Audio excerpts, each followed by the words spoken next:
युवा व्याख्याते हर्षल नलावडे हे सातारा येथील भुयाचीवाडी परिसरातून जात असताना हायवेवरील विठ्ठल कामत हॉटेल समोर एक व्यक्ती रस्त्याच्या कडेला बसलेली त्यांना दिसली. वाढलेली दाढी, मळलेले आणि फाटलेले कपडे अशी त्यांची अवस्था होती. या व्यक्तीचं नाव अविनाश असल्याचं समोर आले. ते मूळचे पुण्याचे असून कामानिमित्त मुंबईत राहत होते. विशेष म्हणजे त्यांनी बीकॉम पर्यंत शिक्षण घेतलंय.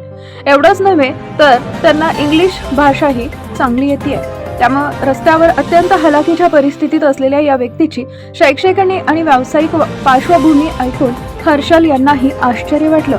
मला 31 वर्षांचा स्टॉक मार्केटचा अनुभव आहे. हर्षल यांनी अविनाश यांच्याशी संवाद साधला असता त्यांनी आपण स्टॉक मार्केट क्षेत्रात तब्बल 31 वर्ष काम केल्याचं सांगितले.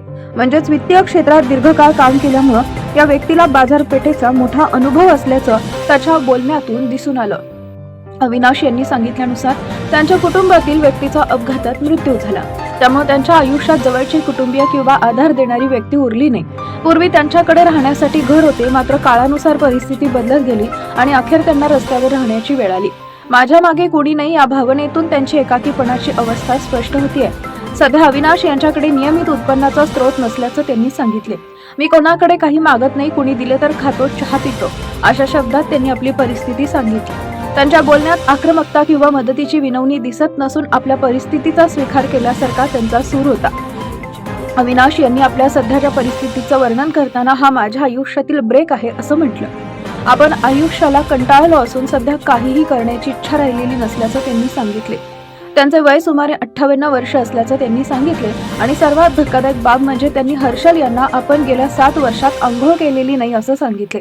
अविनाश यांच्याशी झालेल्या संवादातून ते शांतपणे आणि समजूतदारपणे बोलत असल्याचं व्हिडिओमध्ये दिसतंय.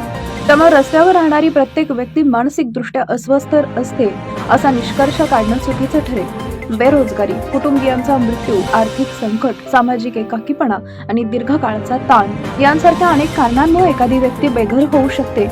याविषयी तुम्हाला काय वाटतं? तुमची प्रतिक्रिया आम्हाला जरूर कळवा.